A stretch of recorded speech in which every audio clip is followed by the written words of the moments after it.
Well, another live stream. This is my Ender 6. This is the second one I purchased.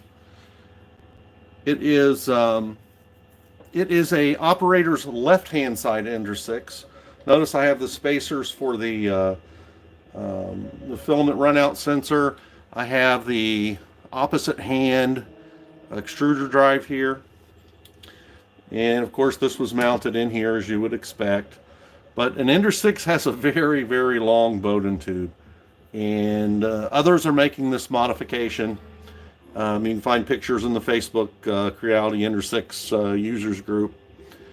And, you know, I've had this down. I was fiddling around with a few things and thought I'll go ahead and make this mod.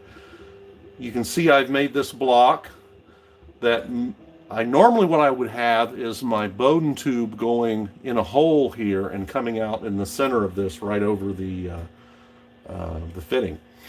So I made a block here. These are the two original screw holes. Holds only the Bowden tube, and it has the feature to hold the armored cable here moved over to the right. And then this bolt here isn't threaded into anything except the base. It's just kind of pinching that together. So it's still mounted by the two original holes. And all of my experiences with direct drive printers, I eventually want to make this direct drive. But for now, which it doesn't take much to make that bed drop.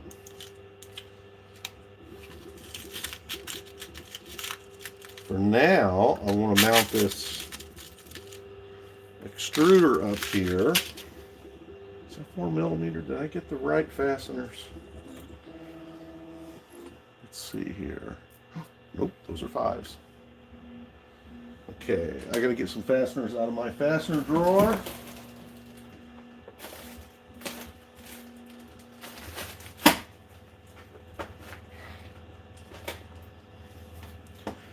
And I suggest you buy parts. M6. This is M4x6. Is this going to be long enough? Maybe not. I think I need something more. M4x8. I think that's something more.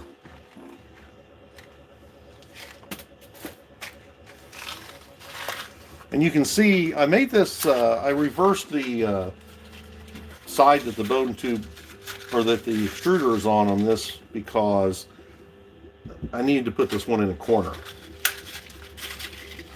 You can hear my other printer running. But hey, this is a 3D printing video. If that bothers you, well, why are you here? Let's see here.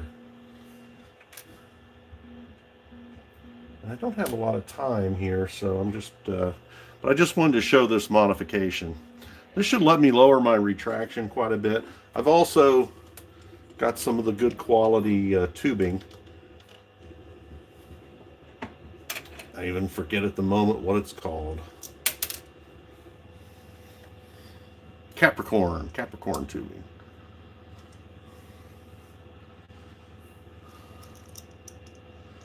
Oh, wait a minute, I have the wrong nuts.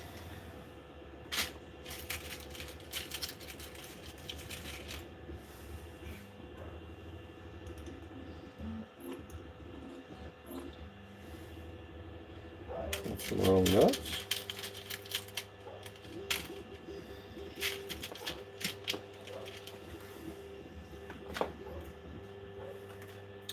And it seems like half of any project is organizing it. Get all the stuff out of the way that isn't usable. And just in general, in reversing this, I moved parts from over here to over here, including this rail. I was able to just turn it around so I could use all the same drilled holes. I had to make a part to offset the circuit board slightly, because the holes, the four holes that bolted on, are not exactly in the center. So if you use the existing holes and don't offset it some, it ends up interfering with the back cover. I didn't like how the filament runout sensor was going into the extruder at an angle, so I made this spacer. I think I've got a pretty good idea. I think I'm going to leave for now the runout sensor on the outside and the spool holder on the outside. This is a great printer, by the way.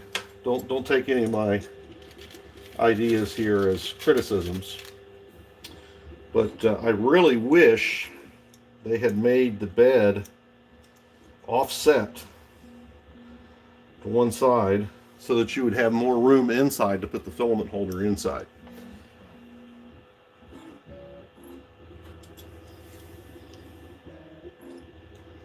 That would have been a pretty cool modification to undertake, and it will hold the filament on the inside. You have to make a shorter tube rod, and preferably you'd want something out here to connect it to, so the thickness of that bracket isn't offsetting your spool. But there are some spools that are probably too wide to fit between the bed and the plexiglass. But particularly for printing nylons, once you had your interior heated up, you would prefer to keep the spool in the warm, dry environment. Especially for long prints, because some of this stuff can soak up moisture faster than you can get a print done. So these nuts. Oh, wait a minute. Okay. Hopefully I haven't put too long screws in here.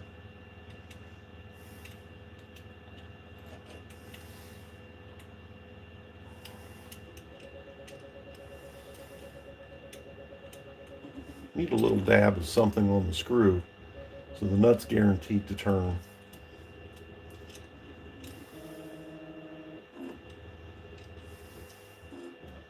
Wow. You have to have a coordinated thumb to do this. I'm surprised how many times I've had to turn it. What's going on? Oh, well, of course. You've had to turn it that many times because you have the wrong Allen wrench, dummy. Okay, let's try again.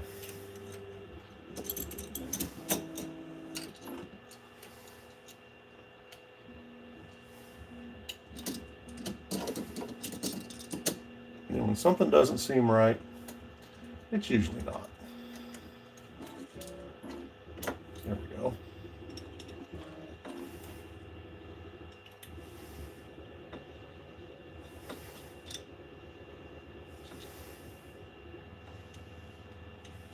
Oh, of course.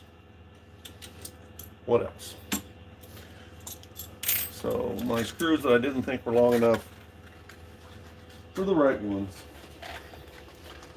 So tip of the screw was going back and hitting the back of the V-way, the V-rail. Gosh, it doesn't seem like it should, but it does. Am I wrong about that? Let me check this again. I think I'm wrong. I think I had it going. I think I had it going on. Let's try one more time. Maybe the nut just didn't turn.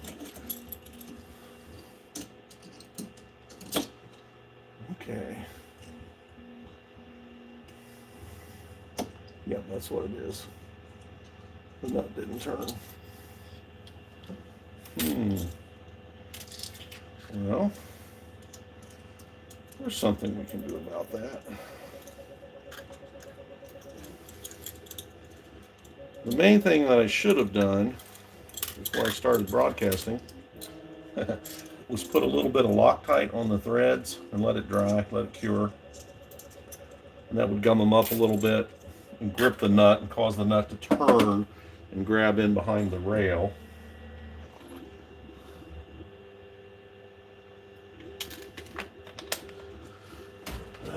Let's see. Is there something better for that right now? Hey, you know what? I'm going to try just some bed adhesive here. This is my favorite bed adhesive. This is Elmer's Extreme. I haven't tested Uhu yet, but I did at one time. Got very frustrated with a print job, and I went to a store and I purchased every single kind of glue stick. And the reason why I did that is I'd already went there once or twice and purchased one or two and tried them, and they kept failing. So I went back and I bought them all. And the point being is my time's a lot more valuable, and I was just tired of having problems. So I tested all of those glue sticks. And I did get the Elmer's Extreme at the store. You can't buy it at the store now. It only comes mail order. At least in any place I've been, I haven't been able to find it. You can find regular Elmer's, but it's just not as sticky to the ABS prints. Well, hey, glue stopped it from bouncing. Nothing's ever ready to go, is it? There we go. So hopefully that'll give me just enough stiction inside of that nut to turn it. I believe it did. Oh yeah. Look at that. Yeah, that needs to be a habit. Oh, that one turned too. I just saw it. Okay, get these tight. Ah, wow. Let's see. This is supposed to reach, and it does. Just barely. You know, I'm going to move it to the left a little bit so I don't have as much of a strain on my cable. I can't go very far.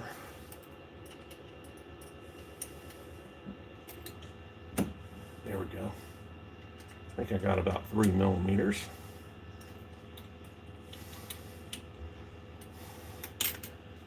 And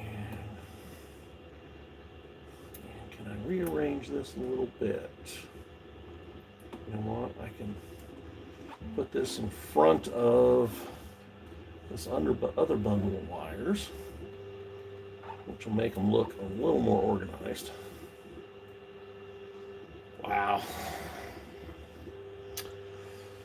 Yeah, I don't want to pull on it that much. Okay. So, now one part you can't turn around is this back rail. Because without drilling and tapping it, if you want to make you want to flip your ender like I have here. And that is because the screws to hold on the covers, not all the screws are drilled all the way through, let me put it that way. So you end up having to do some drilling and tapping, which I wasn't afraid to do, but just for whatever dumb reason I wanted to do it in a way that anybody could do it. There we go. Even though I haven't really made a video about it, I probably won't. Okay. So why I can't slide it farther to the left is one of the back panels, the screws is sticking through a little bit. So now I've jumped over it. Boy, that's beautiful. That glue in those screws threads just cause that nut to turn on command. Not over enough.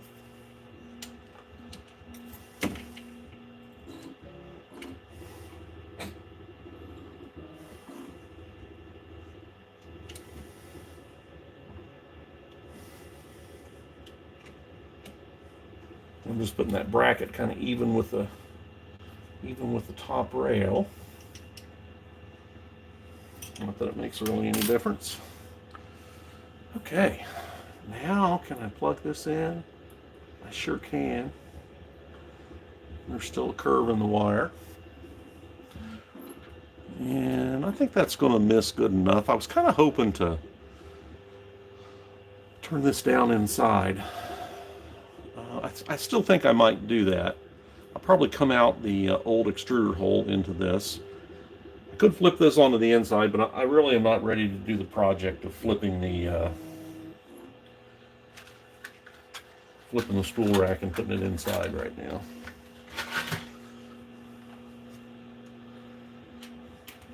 Okay. Get some of this junk out of here. So, all the things I need to do. And gosh, wish I could give credit to the guy online. I've actually seen this modification in the forum. I've seen it a couple of times. Some people make a plate and put it up here. I think you'd be making a tighter turn out of the extruder with the Bowden tube. Yeah, I'm not sure what's best, but I kind of like the idea of putting it right here. And I'm going with a fairly short Bowden tube, because how often are you going to print right up there in the corner? It's more important for me to have a nice short Bowden tube. Maybe if I can get as happy as my direct drive experiences, I might not change them to direct drive, but I think I'm going to have to. Now, I put a fitting here. This these red ones, when you buy them, they have threads up there, or at least the one that I did does. So that means I might have to make a... Oh, look. There's wires on the switch here. That's one of the limit switches in front of this motor.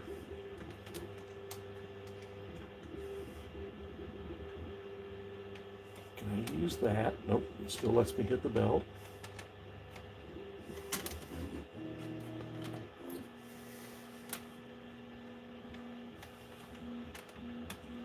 There we go. Now this Bowden tube on this side, the side it's pulling from the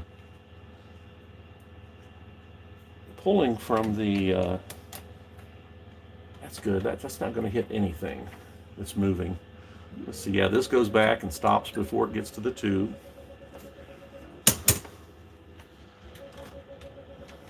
So this I'm just going to cut. I'm not going to go all the way to the sensor. I would like to really stop about right here. And the reason is so that I can see, is that going to be awkward?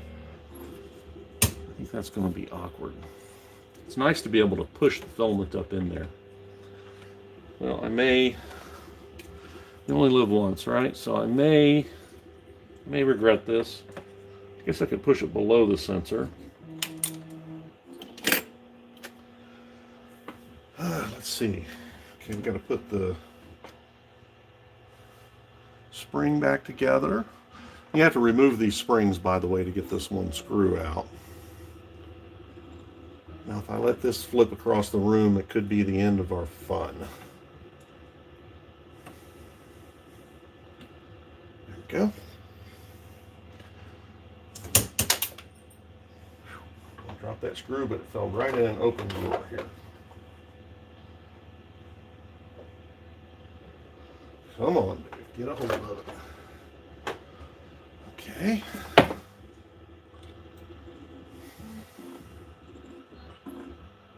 Well, let's put a wrench in it. Let's put a wrench in it. There we go. I used to make produced videos. If you've been on my channel before, you know that. And I haven't made videos really in years. And I just thought, well, I'll mess around with live streaming. Just for little projects here and there, just have a little content just for fun. So that's what I'm doing. I still have all my workshop equipment, and I still do that as a hobby. and as a profession, actually. So I make 3D printed parts for machines. Here we go.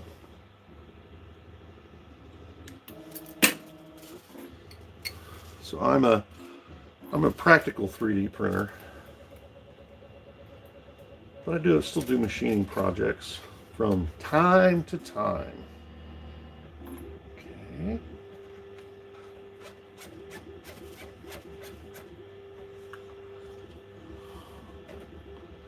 Oh, that's an issue, isn't it?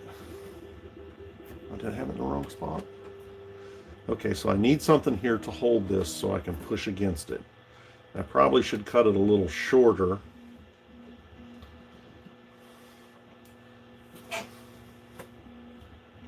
Because really what I would like to do is feed all the way up to the head. You know, I think a great idea, if someone wants to design the STL for it, is a clip or a clamp that you put on here that holds this open.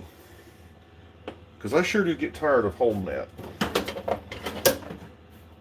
Be an idea for one of you out there. If there's even one of you out there, let's try this.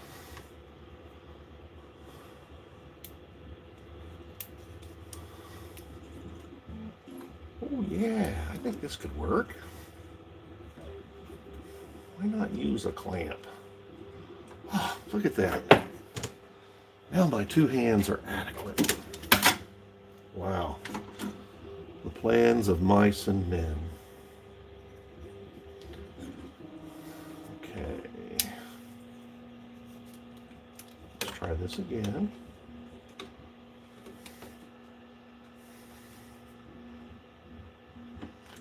I see. Yeah, we gotta have a better solution than that.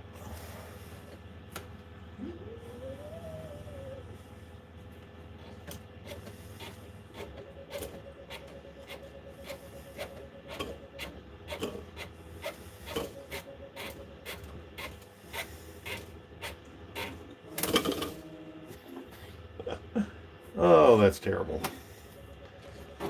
Broke the filament. Okay, well, don't cry over broken filament.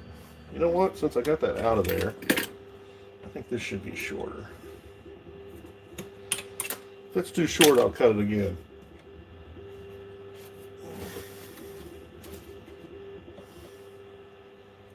So the restriction comes when I go through there. I didn't put a bevel on that. Let's see. There's something that'll give me a bevel.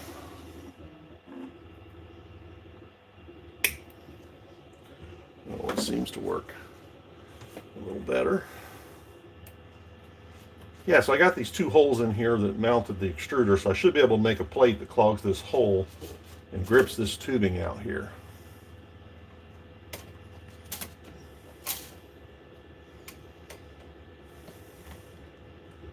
Well, I see the tube.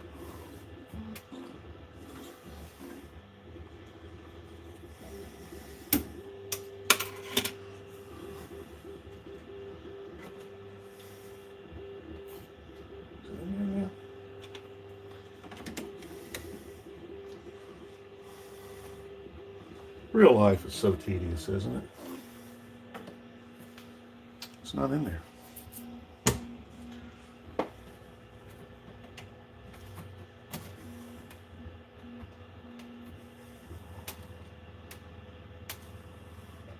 Well, I see what's going on. It's kind of curving up.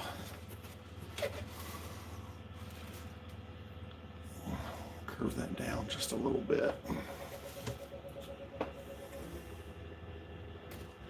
And the bevel that I cut on it was in the wrong direction for that. Well, now it's really curving up.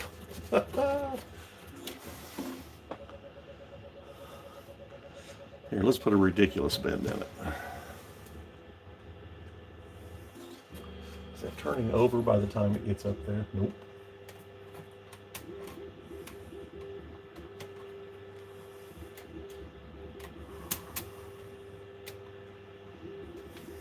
Wow. You know, smart YouTubers practice all this stuff before they get the camera out. I prefer to waste your time.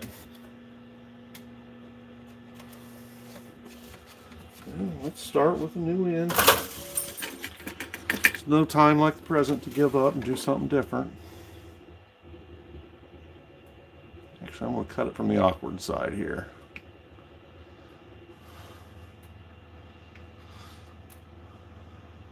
See what happens. And they try to make all that stuff close fitting so you can do flexibles. This normally isn't difficult to get started.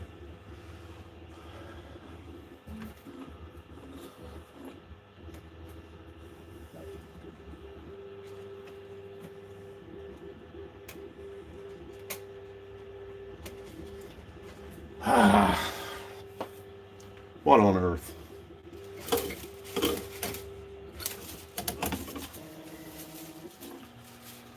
You know, I know it's not going to make any difference, but it might make a difference. Let's get rid of that. Put this on.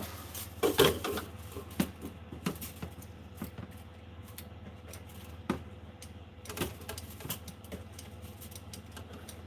we go.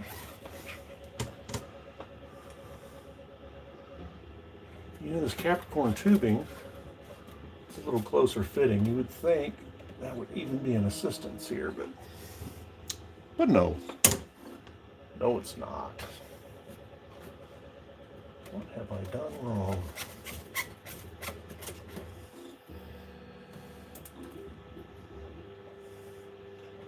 Guess I'll try bending in different directions until it goes through. This should be so easy, you know? I had it in there once.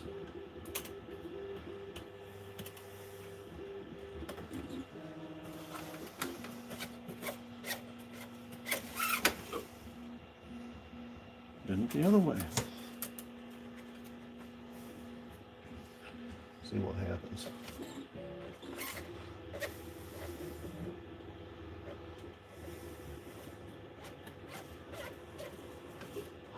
You know what's going on? I have this so depressed that I'm aiming the tubing off in that direction. I really need to get this started. See, we'll learn something together. There's a channel that talks like that.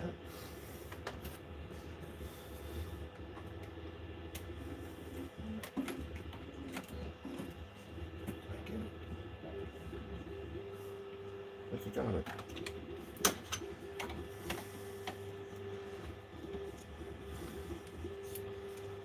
There's always something boring in a video, isn't there? That's the nice thing about editing. You can take out all the stuff that makes you look stupid, because you are. Now if I open that up some, is that any easier? Oh yeah, a lot easier to feed. Just because I had that clamp to hold it as tight as possible doesn't mean I should. Okay, turn this puppy on. And we'll see if we can get it to feed filament. And I have extra fans.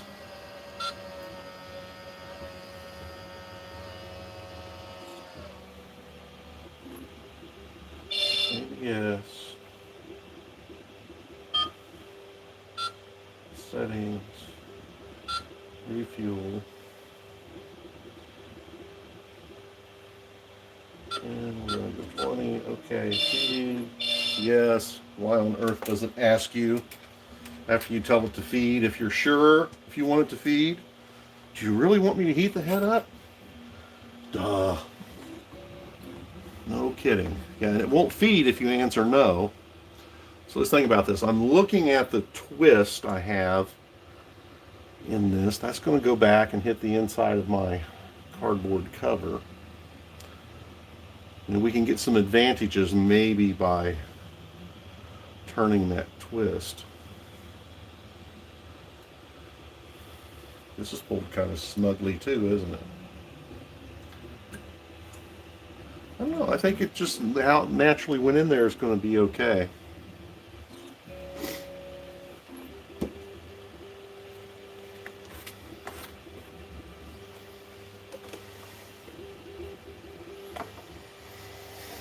Well, how warm are we? 2/3 of the way there. 167, 170. Now I've been running on this Ender 6 8mm of retract, and that starts to get to be a problem because the time it takes to retract 8mm, you're still getting a little bit of ooze. You know, it actually kind of, the print head can almost stop in places, particularly if you have any Z-hop or anything like that programmed in. So minimizing the need for retract is going to just make my prints better.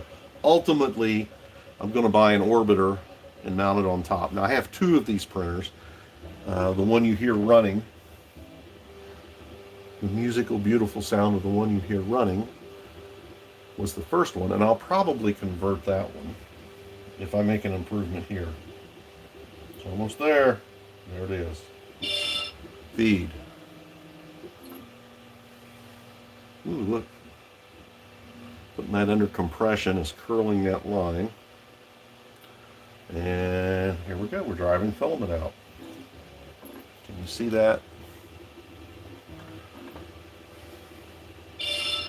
Feed another 20. Wow. With the feed, it's almost like the feed starts faster. I've got to get back to direct drive.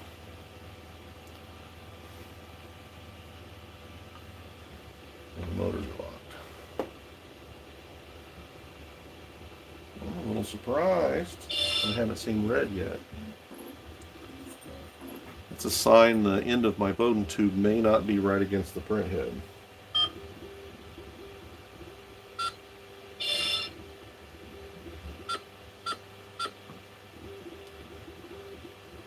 And that's another problem with Bowdens. Now I've replaced these fittings. Maybe there's better ones. But that's an ongoing constant irritation. Although I haven't had any of these tubes back out of new fittings yet. It's starting to lighten up. Well, I don't know, is it? Oh, what a dummy. I don't have the red in here. No wonder it's that color. Okay. Nothing wrong at all. Awesome. So that's what that conversion looks like. And I think you can see down here, I'm coming out of this hole, going into the filament runout sensor. I might like to move this stuff inside. So, I got this knocked out the jar. You can see this is not a hard modification. I'm a little surprised the printers don't come this way.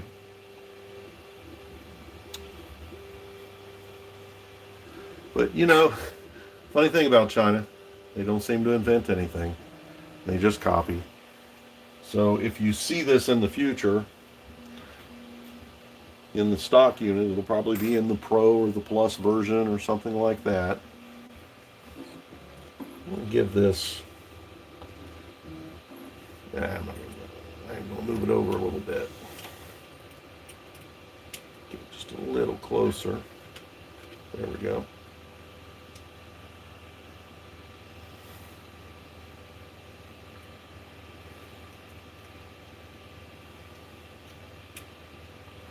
So this removes about a foot of Bowden tube. To do it this way. It's really pretty awesome. She couldn't be made any better. Let's see. Settings. Relax the motors. So one thing that could make it better, if I use the factory hand of this, I think this is called right hand. The other one's called left hand, but don't count on that to be so. But like if I turn this around where this fitting was here instead of here, that might take, you know, another 1/2 inch out of my Bowden tube. There's a gap here when this is all the way back. So something else that could be done to make this better is a spacer could be made. So we could go back to the factory hand on this, which would be the reverse hand for a extruder on the operator's left-hand side. You would still want this operator's left-hand side drive if in your conventional layout, because you'd be putting it here. Your spray board would be over here, your filament support, your filament runout sensor, all that stuff would be on operator's right-hand side. So you would need that in order to turn it 180 degrees and have this closer. So I'm a collector of parts, so I got some parts in today, some limit switches. Every time once a week or so, I order spare parts for my printers, and then this way I don't have to cry when something breaks. I can just fix it. So I'm thinking about ordering another CR200B. So probably what I'll do is I'll order a factory sensor for it. I'm sorry, a factory extruder for it, and then that'll let me flip this stuff around. Another idea I had to make this better, there's always ways to make this stuff better, is there's no reason, notice I've got this cut about as short as you dare. There's no reason for the Bowden tube to go directly into the extruder. I did design mine that way, but I could start this turn out of the extruder. Instead of coming out of this plate right between the two screws, I could come out right over here at this screw. So you've already started the turn, which is going to make this bend radius softer.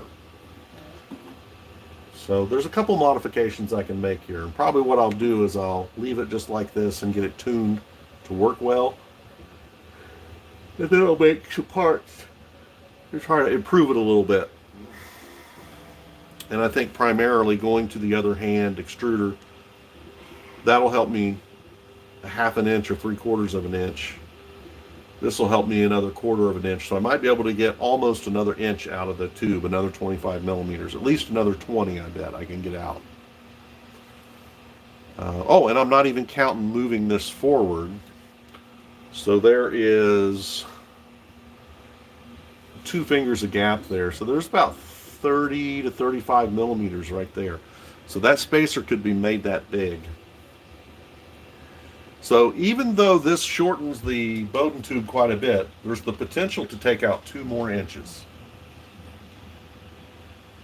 And beyond that, I've seen these floating extruders before where you have an arm that where this kind of pulls on it and lets this move. Now, I don't know, you couldn't let it move a whole lot because it would have to retract into one of these spots.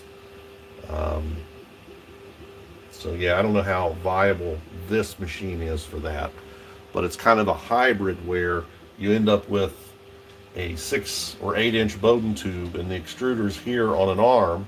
It kind of works like a work desk lamp, and it's just kind of floating around as the extruder is working. But you have to have a place to fold it up that's not going to hit the bed. Let's run the bed all the way up. We'll just home everything here. But if you've got the motor out over the bed very far, it could hit your printed object. So if you were going to do something like that, you'd almost want to have that motor up high here.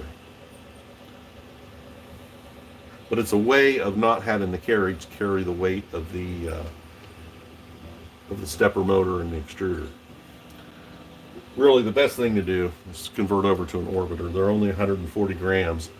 This right here is 40 grams. If you take this off and replace this with plastic parts, I've got a duct on Thingiverse under Crafted. I don't have a good park cooling fan housing.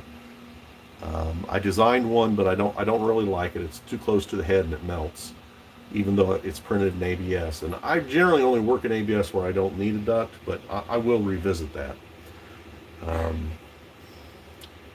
But yeah, the bottom of this motor is below the glass. So, but yeah, you could never have that come out over the glass. Or you could never have it come out and be below the print head, because then it could hit an object. I don't know. It's an interesting feature, an interesting modification I've seen on some printers. Probably not appropriate for this one. Something else that could make this better. I've already told you how we can get 2 inches out of the line by starting to angle the tube here, by putting the other hand drive on. Remember, we still have to keep the thumb lever on this side so we can reach in easily to load the filament. But this could also be mounted at an angle so that it's kind of pointing over here. That might be the next modification I make, where I'll bring this out plus I'll turn it. So that, and we might be able to get 3 inches out if we really work through that. One of the problems I have is I will obsess over a problem, and by that what I mean is I will think about it and think about it and think about it, and I will come up with better ideas and better ways. And probably I've mentioned some things that nobody's tried or you've never seen before, and I guarantee you by tomorrow I will have thought of another way to improve it. But for now, this is quick and easy and simple, doesn't require any made parts. It's really, really pretty cool. So, like, here's another idea, if you can imagine this. I could flip this motor over. Imagine keeping the extruder mechanism in the same location, but flipping the motor over so the top of the motor's up here. Now, I'd have to extend the wires for that stepper. And that would also have this driving out the wrong side. So I would turn it around, and then I would be back in this position here. I don't know if that helps. I'm just imagining possibilities. Anyways, it's been Dave on the Crafted channel. I think I've streamed enough. Nice little short project for the weekend. Maybe I'll try to do one of these every weekend when I can. And I did get the CR200B hooked up with Pronterface. As it turns out, they send you a version of the 340 driver. Your board is a 340 in the CR200Bs. That version of the driver is a Windows 95 or a Windows XP driver. I think these printers are assembled in a computer museum. So you go out and get the Windows 97 through Windows 10 driver, and there's a Chinese site you can download it directly off of. I chose to download it from SparkFun. They have it listed. I'm not real comfortable giving the Chinese access to my computers. You know, hey, if you don't think it'll happen to you or whatever, go right ahead, be my guest. But it makes me a little squeamish. So that got me hooked up to the CR200B, and I was able to get the E-steps correct. I changed over to this kind of extruder because I was having a lot of problems with the plastic factory single drive extruder slipping and not feeding enough filament. I was getting really bad under extrusion. Whether that's going to happen to all of them or not, I don't know. But it works beautiful with dual drive, and you know, it's a $400 printer. It's worth putting $15 in so you can have a nice dual drive mechanism. I don't look at these things as being complete when they come out of the box. I look at them as like a kit. It's a beginning. It's a place to start. I don't expect them to work. Most of them I screw around a few days with them, at least, before I'm really happy with what their output is. You know, it's a project. 3D printing is a skill. It is something that you learn. It is not a box you open up and you stick bread in and toast pops out. It's a skill. And you have to learn how to adjust things and set things and read flaws in your prints. And if you're new to 3D printing, just realize you're going to have a period, maybe a month long, where you just print little toys and figures and learn the settings on your printer. And even a year later, after you're printing things that you like, you will be making adjustments. You'll learn new things. I learn new things all the time. And it causes me to go in and look at my profiles and make little tweaks. And sometimes I'm helped and sometimes I'm not. So this has been Dave on the Crafted channel. We will see you.